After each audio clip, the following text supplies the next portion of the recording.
Hey, ¿qué tal? ¿Cómo están? Bienvenidos de nuevo al canal y bienvenidos a una entrevista más, en esta ocasión con un pianista y musicólogo que para mí tiene un lugar muy importante en la escena del piano hoy en día. Me emociona mucho traerles esta entrevista que pude realizarle al maestro Luca Chiantore durante mi asistencia al Festival de Piano Mariano Elízaga, un festival de piano que es nuevo aquí en México. Si no han visto el video que hice sobre este festival, se los voy a dejar aquí en una tarjeta. Y bueno, esta es una entrevista que tenía bastante tiempo queriendo realizar y quiero agradecer al maestro Luca porque dentro de su apretada agenda en el festival, dentro de todas sus actividades, me hizo un espacio para poder platicar con él. La entrevista se realizó durante uno de sus desayunos en el restaurante Marogi del Hotel de la Soledad en Morelia, y bueno, lo menciono porque ellos nos dieron la posibilidad de poder grabar la entrevista dentro de las instalaciones del restaurante, entonces también les agradezco bastante. En esta charla con el maestro Luca tocamos temas como la evolución de la técnica del piano a lo largo de la historia, hablamos sobre algunos de sus proyectos y sobre esta propuesta que él tiene de interpretar la música que tocamos de otras formas un tanto diferentes a las que ya estamos acostumbrados. Y bueno, no quiero hacerles más larga esta introducción, espero que disfruten esta entrevista tanto como yo. Vamos a comenzar por conocer un poco más sobre el maestro Luca. Luca Chiantore es un reconocido pianista italiano cuya carrera como concertista lo ha llevado a tocar en algunas de las salas más importantes en el mundo, como el Carnegie Hall en Nueva York o el Teatro Colón de Buenos Aires. Es además doctor en musicología por la Universidad Autónoma de Barcelona y ha ofrecido cursos, conferencias y conciertos en más de 300 instituciones de Europa, América, África y Asia. Entre sus libros se encuentran Beethoven al piano, Malditas palabras y La historia de la técnica pianística, que es el texto académico sobre piano más leído en los países de habla hispana. En 2018 lanzó Inversions, un proyecto artístico y de investigación enfocado en explorar cómo la musicología puede ofrecer formas alternativas de interpretar el repertorio de la música clásica. Es además profesor del Departamento de Musicología de la Escuela Superior de Música de Cataluña, de la Escuela de Música Reina Sofía en Madrid y del doctorado en música en la Universidad de Aveiro en Portugal. Maestro, muchas gracias por haber aceptado esta entrevista, por darme un espacio para hacerle algunas preguntas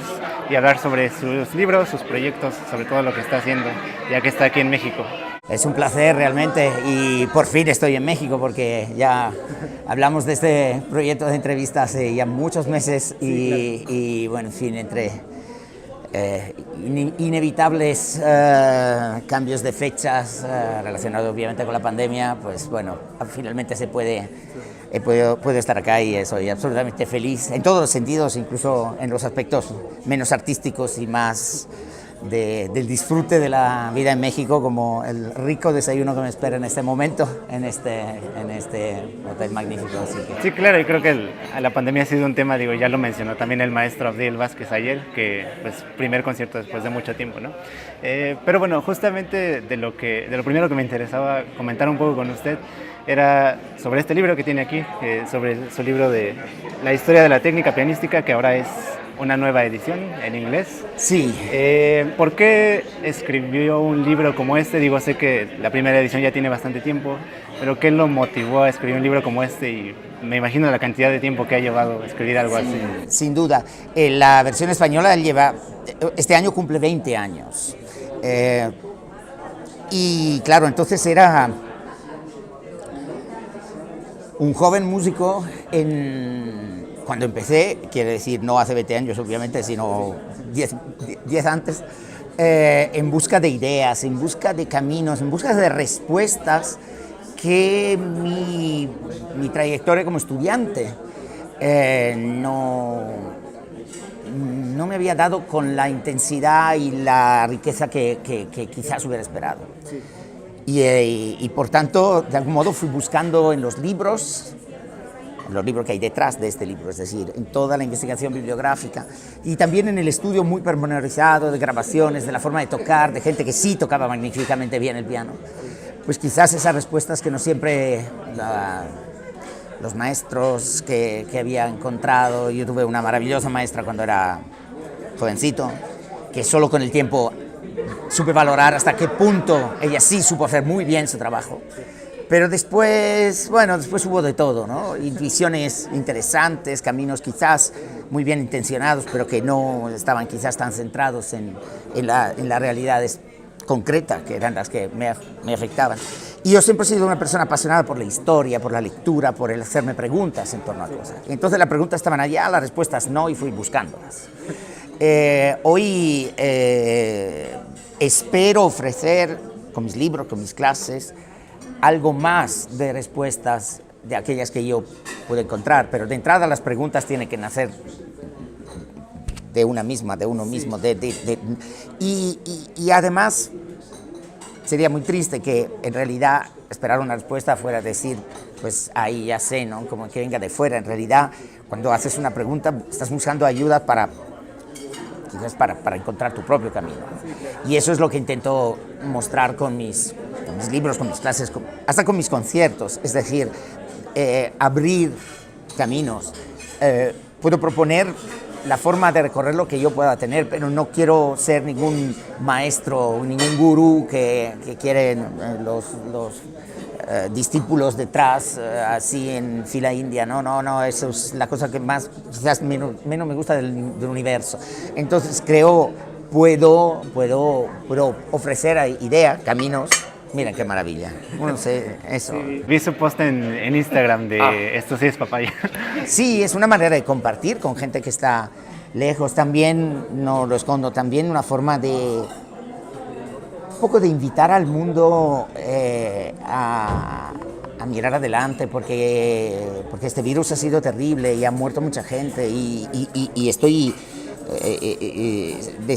desconcertado de la cantidad de gente que niega evidencias que lo siento, pero están ahí y pueden haber sido terribles las violencias para muchas personas, pero al mismo tiempo violencias terribles también ha habido y sigue habiendo en otras, y hay que seguir viviendo, no podemos supeditar.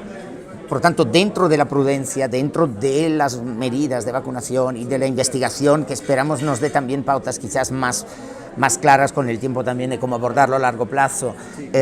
O sea, dentro de todo esto tenemos que viajar, tenemos que conocernos, tenemos que volvernos a abrazar, a encontrarnos, porque además, mientras nos estamos defendiendo de una amenaza, estamos creando otras. La cantidad, o sea, el aumento de los suicidios, el aumento de las depresiones, el aumento de los problemas de pareja, de los problemas de relación, de autoestima. No, o sea, eso también está ahí. Y eso eso ya no es el virus, es el cómo hemos abordado el virus. Entonces, claro, bueno, ¿se podía hacer de otro modo? No lo sé, yo no digo que no, pero sí creo que hay que aprovechar cualquier oportunidad. Entonces, francamente, creo que tantas universidades todavía con clases a distancia desde hace 2 años, tantos países que no reabren una actividad, un encuentro,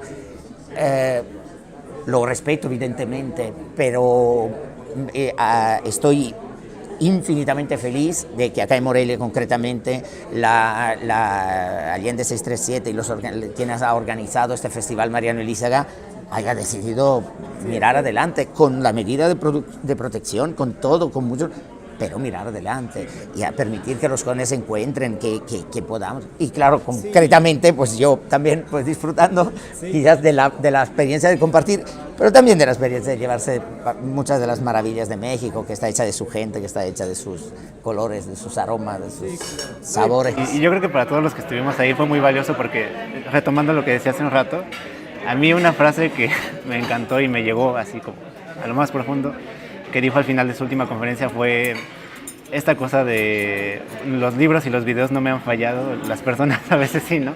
En relación a lo de los maestros, ¿no? Y puede parecer un poco irrespetuoso. Yo, de hecho, no digo que no haya habido muy buenas intenciones por parte, pero la realidad sí sé cómo la he vivido. La realidad fue muy claramente una realidad incapaz de ofrecerme todo lo que...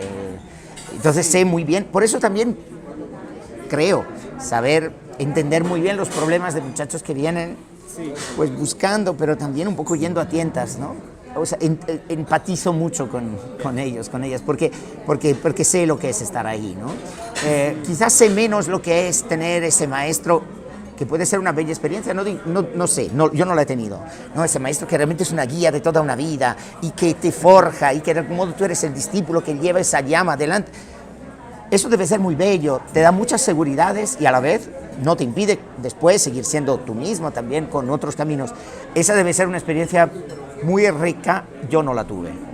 Por lo tanto, yo no puedo no puedo, ni siquiera me plantearía cómo podría llegar a ser esa figura, a no saber ni siquiera lo que es estar del otro lado. Pero yo creo que mucha gente hemos tenido esa experiencia y yo creo que es mucho más común de lo que se piensa. Yo se lo digo porque, por ejemplo, yo veo a pianistas como usted o al maestro Abdiel o a cualquiera de los pianistas que vienen a veces a festivales a México, y yo como estudiante sí me ha pasado pensar que uno se crea la idea de que a lo mejor ustedes sí tuvieron esos maestros que les dieron todas las respuestas y así, y al menos para mí es como hasta esperanzador saber que que tal vez no fue así y que aún así llegaron a desarrollar la técnica que tienen, el conocimiento que tienen, y que además se puede hacer a través de medios que están hasta cierto punto al alcance de todos, ¿no? Digo, hoy las grabaciones con YouTube y los libros, o sea, el internet tiene muchas cosas, entonces la verdad a mí eso es algo que me ha gustado mucho de las conferencias y del mensaje que usted nos ha... Me alegro mucho. Ahora, eso, los vídeos de YouTube, por ejemplo, que son una experiencia como muy diaria de cualquier amante de lo que sea, porque si no es en música, sino de la cocina, la primera cosa que haces es ver recetas en YouTube, o sea que al final, si puede ser... los vídeos están allá. Eso es una ventaja y una oportunidad extraordinaria. Además, es de lo más democrático que tenemos. Es cierto que necesitamos un acceso a la red eléctrica y tal, pero francamente después a partir de ahí nos están pidiendo un peaje, no necesitamos unos ingresos, ¿no? Nos están pidiendo el pasaporte para ver, no sé, todo ese tipo de trabas, ¿no? Que empiezan a decir sí, tú no. Eso, bien, pero en YouTube hay de todo, hay los vídeos buenos, los vídeos malos, e incluso los vídeos buenos los ves pasar y puedes no aprender absolutamente nada. Entonces, el uso que hacemos de esa información acaba por estar en el centro, como lo ha sido siempre. Es decir, en el pasado, y hoy todavía, una biblioteca puede parecer una cosa muy lejos, pero tú puedes tener hasta los medios de aterrizar y tener a tu disposición durante un mes la Library of Congress en Washington, la biblioteca más grande del mundo, y aún así tienes que seguir sabiendo qué libro pedir, cuándo lo abres, saber qué quiere decir, qué información llevarte a casa, porque no te la llevas a casa en un pendrive, te la llevas, o sea, te llevas la experiencia y lo que tú has podido hacer con eso. El hecho de tenerlo todo en nuestra pantalla puede ser una ventaja, pero también puede ser algo que nos deja casi aún más distante de esa información, precisamente porque es tan fácil el acceso que a veces ni siquiera sabes muy bien qué importancia darle, ¿no? Entonces, creo que el reto está en el lugar donde ha sido siempre, ¿no? En el uso que hacemos de esto y qué podemos. Con los vídeos, además, parte de cosas muy sencillas. Por ejemplo, si queremos de verdad entrar un poco más cerca de la técnica de esa gente que toca tan bien, ver pasar el vídeo, además, con esa calidad de imagen, con esas pantallas tan pequeñas, no se ve nada.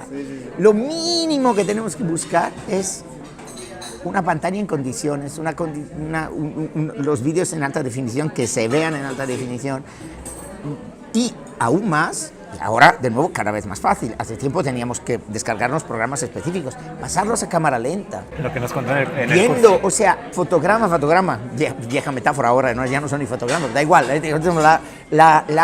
realmente el cómo esos dedos, y entonces ahí es donde salen la información.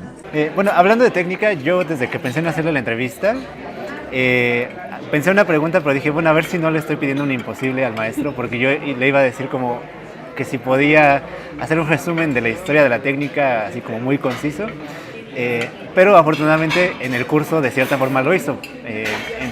Digo, en la incorporación de movimientos así, y me gustaría si pudiera darnos un poco esa explicación para todos los que nos ven justo. La historia de la técnica del piano es la historia de un camino que corre paralelo a nuestra historia cultural. Por lo tanto, al igual como se pensaba la música diferente, se sentía, se percibía, también se usaba el cuerpo diferente. Nuestros cuerpos no han cambiado tanto, pero nuestra forma de usarlos sí. En proporción, ni siquiera los teclados, que mientras tanto también han cambiado tanto como la manera de usarlos. De modo que en esa triangulación de cuerpos que no han cambiado tanto, teclados que han cambiado un poco, pero en muchas cosas no tantísimo, porque siguen estando en la misma posición horizontal, siguen teniendo las teclas blancas y negras, da igual de qué color sean, pero me refiero a la cromática, más o menos en la misma proporción, desde hace siglos. Bueno, cuando es así vemos que al final no ha cambiado tantísimo. Ha cambiado en cambio lo que pedimos a la música que queremos escuchar. Y ahí hemos descubierto potencial de nuestro cuerpo que quizás no explotábamos ni sabíamos que estaban ahí para poderse utilizar en un instrumento de tecla en cierta época. Entonces hemos ido integrando movimientos de nuestro cuerpo cada vez más diversificados, incorporando acciones y por lo tanto puntos de articulación diferentes con el paso del tiempo. De modo que si los instrumentos de tecla del siglo XVI nos hablan casi solo del movimiento en punta de dedo, de las últimas 2 falanges del dedo, y poco a poco se vio como, bueno, desde aquí, pero también poco a poco, pero ya entramos ya en el siglo XVIII, se empieza a ver una acción que incorpora la articulación de la muñeca. Ya en el siglo XIX las posibilidades de utilizar también el antebrazo en todas sus orientaciones, los movimientos de pronosupinación y luego cada vez más los movimientos que salen desde el hombro, no ya para acompañar los dedos a su sitio, que eso siempre estuvieron ahí, sino como parte de una acción, y hasta inclinar la espalda hacia adelante para utilizar una acción, y hasta el hecho, si me han visto en este festival y han visto a Abdiel mismo, los dos llevamos a levantarnos de pie, porque esto, y el hecho de tocar a lo mejor levantando la pierna izquierda, que es una cosa que yo hago bastante, pues eso quiere decir que cuando llegas al bajo está proyectando sobre ese bajo todo tu cuerpo. Bueno, todo eso, claro, en el siglo XVI directamente los instrumentos no, o sea, se hubieran roto los instrumentos, ¿no? Pero detrás de eso hay una lógica, una búsqueda de un cierto tipo de sonido, una relación entre bajos, agudos, la búsqueda tímbrica, etc. Entonces, esa incorporación de diferentes medios no quiere decir que ahora el piano se toque así y basta, ¿no? Sí, el detalle del dedo sigue ahí, pero por lo tanto hay cada vez más combinaciones. Paradójicamente, en un instrumento que cada vez más plano, porque los instrumentos modernos son cada vez más homogéneos con respecto a la variedad tímbrica interna que tenía un instrumento de la época de Beethoven, por ejemplo, donde los bajos, los medios, los agudos parecían instrumentos distintos, como familias de instrumentos de orquesta distintos, con timbres muy distintos. De modo que cada vez la pelota está en nuestro tejado, ¿no? Cada vez más depende de qué sabemos pedir a un instrumento que en cierta medida ha surgido de acuerdo con una idea muy occidental, muy casi capitalista, ¿no? Del macho, de la idea de la máquina está a mi servicio, yo puedo con todo, ¿no? Yo sí, yo sé, yo puedo. Que es una parte que hoy en día, con mucha legitimidad, podemos preguntarnos qué hacer con ese legado, porque de hecho la diversidad de opciones que estamos sí explorando, yo mismo, pero tantísima otra gente, creo que tiene mucho que ver con esa idea de, sí, ok, pero igual la cosa no era tan hacia ahí. Había tantos caminos abiertos alrededor también. La recuperación de los instrumentos históricos es una, pero hay otras muchas que creo que están para... Y eso es algo que, por ejemplo, de lo que yo soy cada vez más consciente. Por ejemplo, la nueva versión de este libro, con respecto a la versión en español, que es más tan conocida, es mucho más consciente de esa diversidad. Yo me acuerdo que hace 20 años, quieras que no, por mucho que buscara la especificidad de cada compositor, de cada pianista, etcétera, pero al final la idea un poco determinista del camino, de la evolución, inconscientemente acaba por estar ahí vertebrándolo todo. Y hoy creo que, bueno, quien lo conoce y puedan leer en cambio esta versión inglesa, van a notar muy claramente que hay un cambio de enfoque. El índice no ha cambiado tanto, pero la forma en la que hablo de muchas cosas sí. Y yo creo que también se nota mucho en lo que está haciendo, hablando de los diferentes caminos. El concierto que usted dio para inaugurar este festival, o sea, ya desde que uno entra se notaba que era un concierto diferente, ¿no? Yo me lo pregunté y también escuchamos a dos chicos que estaban sentados detrás de nosotros y decíamos, bueno, ¿qué hace un amplificador de guitarra ahí frente al piano, ¿no? Por ejemplo. Y los timbales enfrente al piano, a la vista. Y un micrófono y creo que la computadora que estaba dentro del piano, ¿no? Además. Entonces, no sé si nos podría contar un poco de qué se trata esto de las inversiones. Y a la vez, después han podido comprobar que ese amplificador pues ha hecho relativamente poco, es decir, no es que de golpe el concierto estaba sonorizado, el sonido venía de no sé dónde, aparecían láseres o no sé, de esa computadora disparaba no sé qué sonido. No. No digo que no pueda ser interesantísimo hacer eso, digo que el proyecto en el que yo me siento identificado en ese momento tiene mucho de analógico, a pesar que puntualmente uso herramientas digitales, pero realmente porque aún entendiendo muy bien la fascinación por la tecnología, por los nuevos medios, francamente, quizás porque yo he crecido en ello, pero yo creo que hay un potencial tan grande en reivindicar las cosas que se tocan, las cosas los objetos que puedes ver, los mecanismos que puedes entender cómo funcionan, con esta parte muy analógica de la vida, personalmente tiene un valor muy grande en el que yo como ser humano me siento muy identificado, ¿no? Sé que hay grandes corrientes filosóficas actualmente, incluso personalidades más o menos mediáticas que están diciendo lo mismo, y cuando veo cómo lo dicen, pienso en Byung-Chul Chang, por ejemplo, que es un filósofo muy de moda, con el que discrepo infinitamente. Sé cuán peligroso es decir eso y no caer en qué mal estamos, el mundo moderno es un horror, hay que volver, qué bien estábamos en los años 60. No voy por ahí. Pero sí creo que las diferentes dimensiones de la vida humana tienen que seguir teniendo esa parte. Yo personalmente es la parte que más disfruto. Yo uso smartphones, etcétera, pero francamente una conversación de tú a tú no me la sustituirá jamás una conversación por Zoom.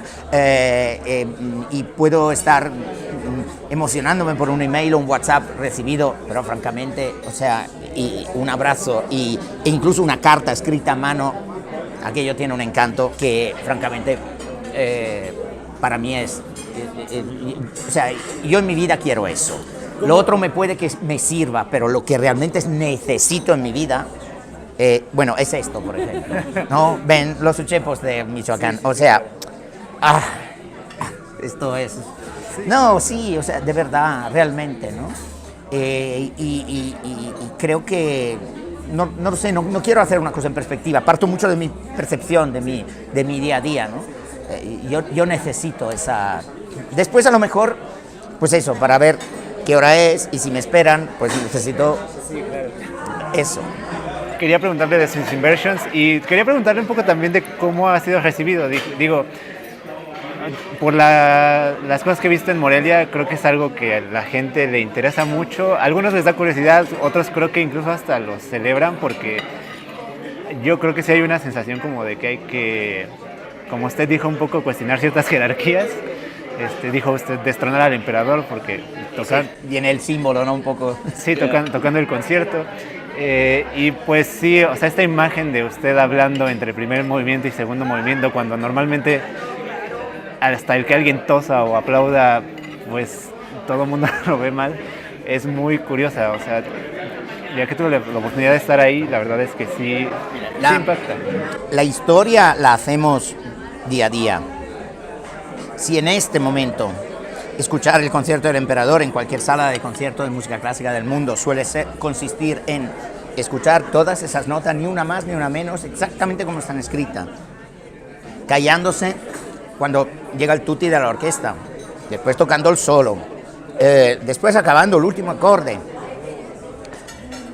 el público sin aplaudir, del primer movimiento me refiero, pero el intérprete puede desperezarse, mira la orquesta quizás, no sé si afinar, pero un poco, o sea, con esa sensación de estar en un sitio que no es la obra, pero no se puede aplaudir, cuidado, tras una pieza que ha acabado apoteósica, por lo tanto, pues está pensada, bueno, bien. Todo eso lo hemos inventado, por etapas. En la época de Beethoven no solo se aplaudía al final del primer movimiento, se aplaudía incluso al final de los solos, dentro del primer movimiento. Cuando llegaba el tutti de la orquesta, el pianista acompañaba. La propia primera edición pone el cifrado, que era el acompañamiento escrito. Pero no, si lo haces hoy eres un rompedor. Pero vamos a ver, pero si está escrito. No, hay incluso... quien ha elucubrado una explicación de por qué estaba escrito, pero no había que hacerlo. Pero vamos a ver, ¿eso qué es? Bueno, después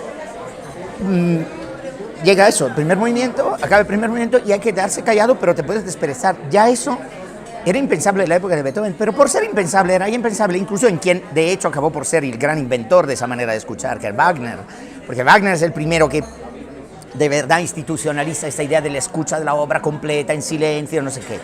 Pero claro, era silencio de verdad. Es decir, la gente se quedaba anonadada delante de tanta maravilla, como cuando quedas delante, no sé, una puesta de sol, o un eclipsis, o un fenómeno sobrecogedor. Vale, no de golpe, no sé qué. Vamos a que eso no es nada, es un bajón de tensión imprevisto, pero es, bueno, para descansar un rato, pues más se descansa si entonces te vas al camerino, más se descansa si vas, no, eso no. Entonces, ¿qué es eso? Pues otro invento, una transformación de un invento que a su vez era la transformación de otro invento. Antes o después llegas a Beethoven y descubres que en la época de Beethoven no tenía nada que ver con lo que hacemos hoy. En todos los sentidos diferentes, los instrumentos, los tempos, la acentuación, la articulación, todo, pero también es parte del ritual. Entonces ya a partir de ahí dices, ok, pero ahora, claro, ahora llega la dimensión conservadora, propio ideológicamente conservadora de la música clásica, donde, bueno, hasta aquí hemos cambiado todo, pero ahora que no cambie nada. A ver, ¿no será que podemos dar un pasito más? Digo yo, para mí podemos dar incluso 80 pasitos, pero si los damos todos a la vez, después también perdemos de vista de dónde veníamos, entonces esa parte me preocupa mucho, y de esto habla este último libro mío, de que cuidado con el legado que tenemos, porque si de golpe la alternativa es o vamos a hacer absolutamente lo que siempre se ha dicho, o nos ponemos ultramodernos y vamos a hacer una cosa que no tiene nada que ver, luego parece que para ser moderno solo hay que hacer una cosa que se desliga de la tradición, y esta música tiene un peso, tiene un pozo muy fuerte dentro. No sé, creo que hay mucho en ese legado. De ahí a considerarlo inamovible hay un trecho. O sea, hay mucho que podemos hacer. El hecho mismo de quedarme muy a gusto en que exploración, sorpresa, puede coincidir con sonido acústico, sin amplificación, aunque la amplificación en sí no es el máximo de los problemas, pero sin alteración del timbre, sin necesidad de un medio tecnológico. La amplificación misma se limitaba a mi voz. Yo, cuando proyecto en una sala grande de conferencias, puedo proyectar muy bien. No era necesaria esa amplificación, fue sencillamente más cómoda para que todo el mundo escuchara, pero era bastante bajita. Hubiera perfectamente podido hacer sin ese ampli. Me hubiera puesto a hablar con otro tono de voz, apoyando de otra manera, y el sonido, como en teatro, que los actores no necesitan amplificación. Por lo tanto, hubiera podido. Es decir, incluso eso no era indispensable. A mí esa sensación de hacer una música que el día que llegue por fin, porque va a llegar el apagón digital y nos quedemos sin internet de golpe, sin medios, sin nada, podamos seguir haciéndola. Podamos seguir teniendo música. Disfrutemos de otros medios, perfecto, pero no sé si lo voy a ver, pues antes o después va a llegar. O sea, estamos creando una realidad muy ficticia, absolutamente frágil, eso sí, en manos de muy poca gente, y entre los intereses de los desposeídos del mundo por encontrar un mínimo de espacio o la fragilidad interna del sistema, yo no tengo nada claro de qué mundo se van a encontrar mis hijos. A lo mejor sí, y no sé, a lo mejor serán capaces de vivir en él estupendamente. Yo sé que yo quiero vivir en un mundo donde pueda desconectarme de la red eléctrica y seguir viviendo. Eso sí lo sé. Yo necesito vivir en un mundo así. Y esa música está estupendamente en ese mundo. De hecho, viene de ese mundo. Yo puedo encender una vela si hace oscuro y seguir tocando. Eso es lo que quiero para mi vida. Sí, y es muy extraño. Digo, a mí me ha pasado que se vaya la luz en mi casa y es muy curioso hasta escuchar que el edificio de departamentos donde vivo hay total silencio y a lo mejor la gente no tiene nada que hacer y yo al menos puedo irme al piano y poderme hacer ciertas cosas. Algo que me ha gustado mucho de usted son sus posts de Facebook, especialmente los posts sobre los concursos, los que hizo sobre Tchaikovsky, los que ha hecho sobre el concurso Chopin. Y me gustaría preguntarle un poco, ¿qué piensa usted? A mí me da una sensación de que ahora ya hay que hacer más que solo tocar bien para ganar un concurso así. Digo, usted en su post de Chopin habló de Zorita el empresario, como de esa dimensión y de hasta como estrategia, ¿no? De haberse ido antes a estudiar allá y de... Sí. naturalmente estoy consciente de que esa dimensión empresarial de vuélvete empresario de ti mismo, etcétera, tiene un punto muy neoliberal, ¿no? Sí. Muy de como el Estado no nos ayuda, como lo público nos ayuda, y en fin, detrás se va fácil a la epopeya del triunfador que se lo hace todo a sí mismo y tal, en fin, apunta a un lugar que no me gusta mucho, pero el ingenio, ante la evidencia que estamos en un mundo así de injusto, la idea de que recordar que hay opciones que quizás están ahí, se trata de recorrerlas, pues esa me parece importante, porque más cuando estamos hablando de aventuras colectivas. En este momento estoy en Morelia, donde esa orquesta de cámara del Zintzuni es una iniciativa humana, pero escalofriante, maravillosa. O sea, lo que ha sabido generar Juan Vázquez a su alrededor es una electricidad y una voluntad de hacer música y un deseo de compartir, de imaginar, de seguir creciendo juntos. Wow, es bellísimo, ¿no? Entonces ya, claro que hay algo de, pues oye, yo tengo mi orquesta, claro, si tengo mi orquesta no voy a depender de algún director artístico metido, puede que por según qué político me llame a dirigir. Si tengo mi orquesta, y tener mi orquesta pues supone mover medios, patronos, tener oportunidades, es complicado y es un poco entrar en esa dinámica. Pero claro, luego generas aventuras humanas que ya tiene muy poco que ver con el, bueno, esto cuánto vale, con esto que gano y tal, ¿no? Al contrario, cuando hemos ido a la Ciudad de México a tocar precisamente este concierto del Emperador hace una semana, o sea, el viaje yo creo que no me lo voy a olvidar en mi vida. O sea, 5 horas de camión de Morelia a la Ciudad de México y a la media hora ya estaban la orquesta entera tocando en el camión, un contrabajo en medio del pasillo, el clarinetista hasta la trompista y no sé cuánto, y la viola haciendo el contratiempo y todos cantando durante 4 horas y media. El gusto por hacer música, ese no era un concierto pagado, era la alegría de hacer música. Claro, y por supuesto, música mexicana, ¿no? O sea, que esa misma gente vea así de rica esa experiencia, pero luego igual de rica, con el mismo espíritu, se ponga a estudiarse el Emperador de Beethoven. Eso para mí es una esperanza fundamental, porque tiene justo esa voluntad de romper las categorías y a la vez de entender la tradición, porque no quiere decir que después el Emperador de Beethoven suena música mexicana, suena ranchera, no. Hay un oficio que incluye también el saber que ahí se toca de una manera, de otra, pero a la vez la abertura a, como yo he hecho en esta versión del Emperador, que el percusionista, partiendo de la información que sabemos, que en la época de Beethoven el percusionista tocaba más notas de lo escrito, pues dejarle espacio para que explorara también algún que otro acento, algún que otro efecto que sí beben de su experiencia también como percusionista de grupos de música mexicana, ¿no? Y entonces de golpe hay como un aroma que incluso el público a veces, incluso inconscientemente, reconoce como propio, porque son ritmos quizás más familiares y a la vez se integran muy lógicamente dentro de Beethoven. Claro, el único paso que hay que dar sí o sí es pensar que hay otras opciones que no sean el Beethoven de toda la vida, que no es de toda la vida, es de tu vida probablemente, y puede la de tu maestro, pero si vamos a las grabaciones de 1930, ya lo tocaban de un modo que hoy en día diríamos, no, así no se toca, pues estaban ellos más cerca de Beethoven que nosotros, o sea, ¿en qué quedamos? ¿No? O sea, es que hoy se toca así, muy bien. Si de lo que se trata es que hoy quiero entrar en según qué academia de Berlín y quiero, ahí probablemente de verdad te conviene tocar así, pero el mundo es muy grande, ¿eh? Y a mí me gusta pensar que hay otros lugares donde mirar para saber cómo se hacen las cosas, que no sea siempre el centro de Europa. Que esa es una carga muy pesada de esa música, claro que viene de ahí, pero si además seguimos asumiendo que quienes de verdad nos tienen que decir cómo se toca, cuál es lo bueno, son blanquitos europeos que vienen, entonces ya, no, o sea, estamos repitiendo el patrón colonialista, pero a gran escala, no.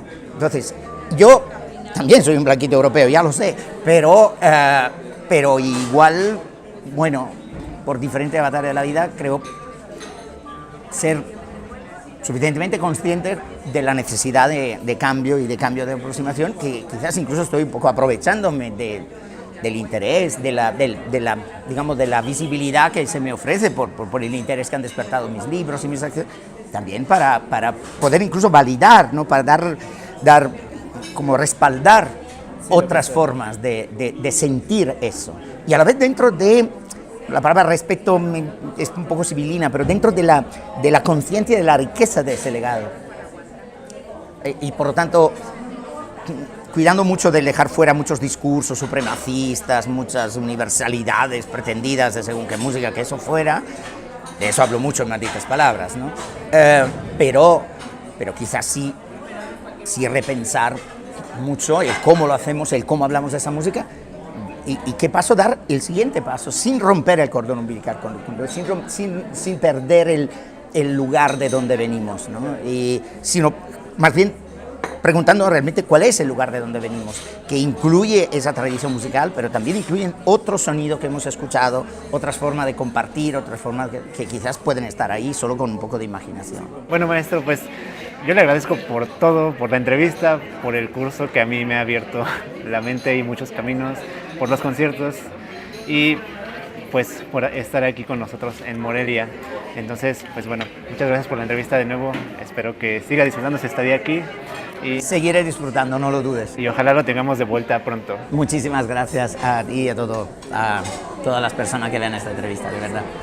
Y agradecido, de verdad, muy agradecido con México y con su gente. Siempre es un placer infinito poder compartir tanto y tener ese interés, comprobar ese interés y disfrutar de toda la maravilla que ofrece esa tierra. Gracias, maestro. Gracias.